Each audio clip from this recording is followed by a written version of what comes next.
back with you again, another video. Glad to have you all back with me while we take a look through an older Trumpeter kit, Swedish Army STRV 103C main battle tank.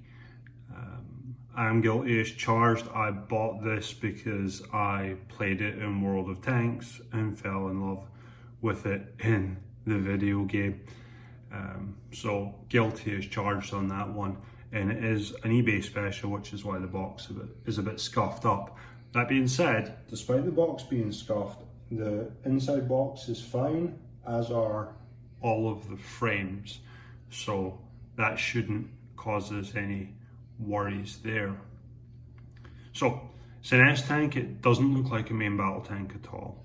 The gun, as you can see on the picture, is actually mounted to the hull, so you sway the gun left and right by traversing the vehicle, and raise the gun and lower the gun by actually extending and retracting the hydraulic suspension.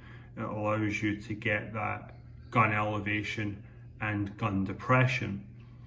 The reality of doing that is because of Sweden's design philosophy for the S tank, which was to use it in a defensive capacity, so it can essentially hole up behind a low berm in camouflage, in concealment, and ambush the enemy as they make their advance. So, a little bit of history there about the S tank. It's quite a nice little vehicle. I like the look of it. I'll go ahead and start reviewing. So, first things first, we have our decal sheet, which has got a few different license plates and then some other markings there. For item number 4, I'm pretty sure it says please do not foul, because it appears next to the serial number, the 202253 numbering across the board. Where the numbers go, that's where these guys go, and then I believe this is the unit marking right there. So it's a Trumpeter's own brand of decal sheet. It's a little bit thick on the paper side, but the actual printing looks very good. I don't expect too much from the actual writing at this scale. So everything looks very good on that. For the instructions, it's black and white, as we can see for our color callouts, and the image at the front. The colors here aren't actually given as, oh, I apologize, it's Mr. Color that's used, but I don't see any numbering, so I hope these are accurate. I bought the NATO colors to do this vehicle in because it looks about right.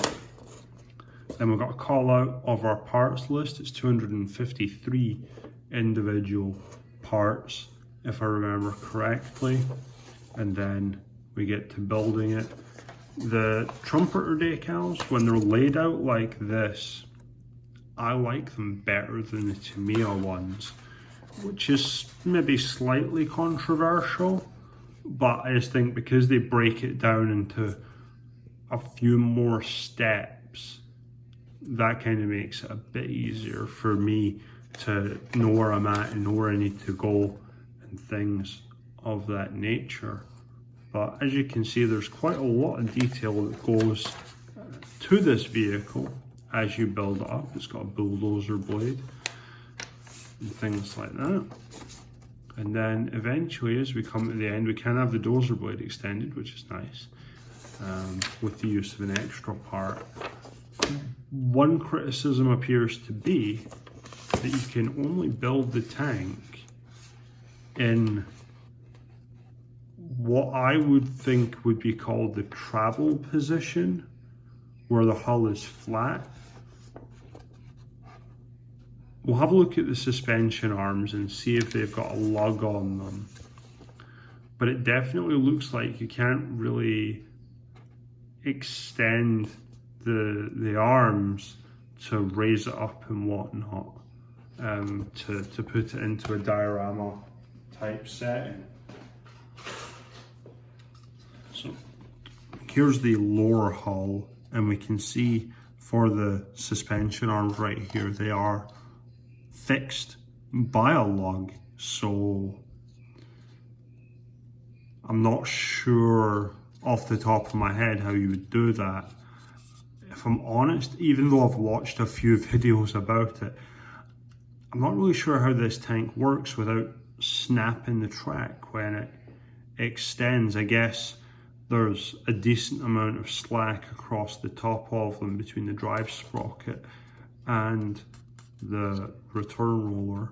There's a couple of extra bits of plastic kicking around. There's one right here, but it's not too big. There's some flash in these grooves at the front, but nothing that a scalpel won't deal with. For tracks, they're a bit messy. They are the melt type as well. Trumpeter do make replacement link and length tracks for this. That is a thing. I've seen them.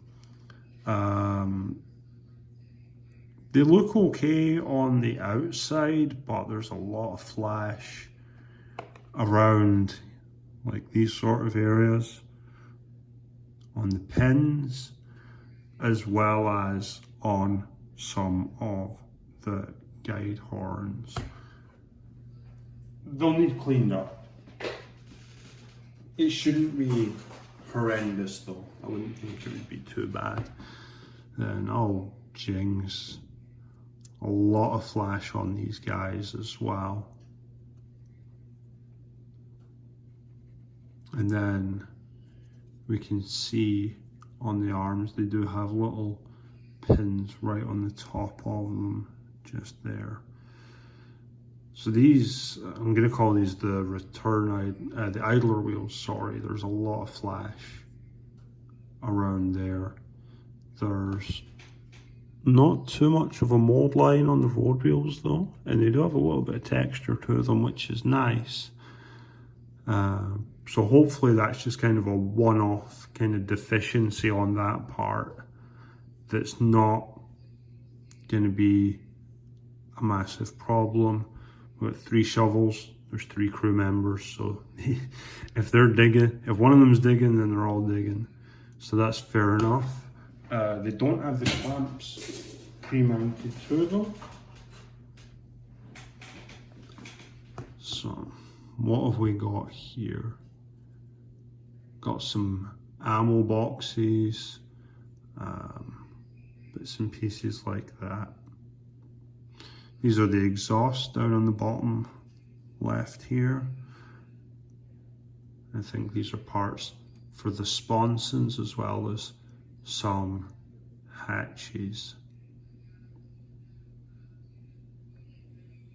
Just taking a second just to look for problems. Generally, I don't seek problems to find.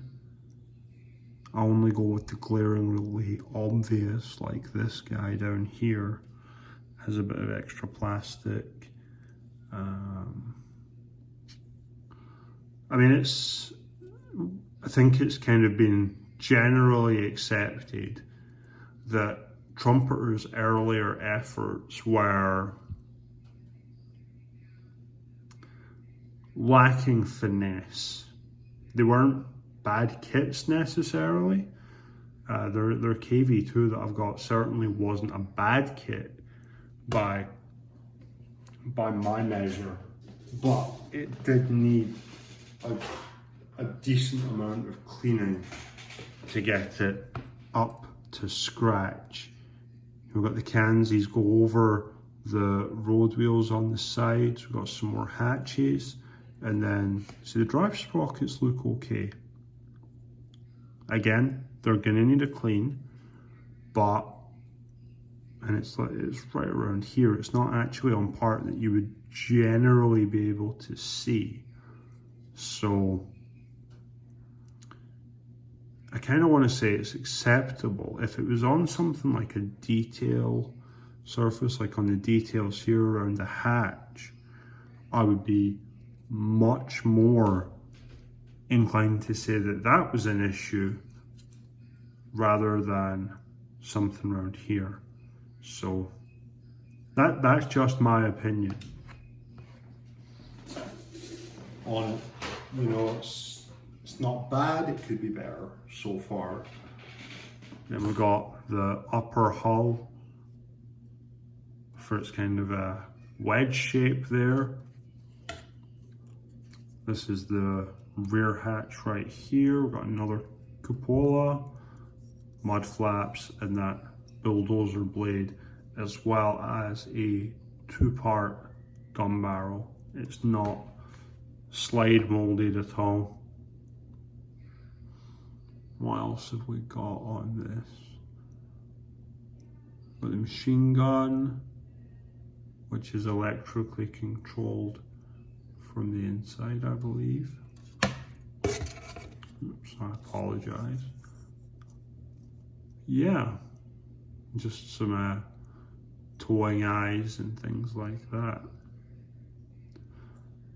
So, that was the last bit of plastic in the kit as well. So we'll grab our box lid, and then this is the colours as well. So it's actually got 4 colours as opposed to NATO's 3. But pretty sure Sweden was in NATO when this tank was in production in the 50s and 60s. Anyway, we'll find out. I got NATO colours, I've got NATO tanks as well. So we'll figure it out later. Honestly, this tank is rough around the edges looking at the plastic, right? You're gonna have to kind of finesse it a bit to get it looking right. But if you take your time and if you know what you're getting into, that's why I do these reviews, is so people know what they're getting into. So you can just kind of open up by, all right, yeah, he said that, I knew that was coming, and kind of not be too put off by it, I think is the main thing. So yeah, I mean, like, it doesn't look bad. I think it was like $20 or something I paid for it. It was a while ago. It wasn't expensive, so I don't expect it to be up there with an $80 TACOM kit. But yeah, I mean, I like it. I think it will be an enjoyable build, and it looks a little bit different, and I've always been a fan of that when it comes to my models. So yeah, definitely we'll give it a crack sometime and see how the plastic falls together. In the meantime, thank you very much for joining me. Don't forget to like, comment and subscribe. Do appreciate it when the counters go up there. I quite like it. Makes me all happy on the inside. But in the meantime, it's been great having you, like I say. Have a great rest of your day. Bye bye.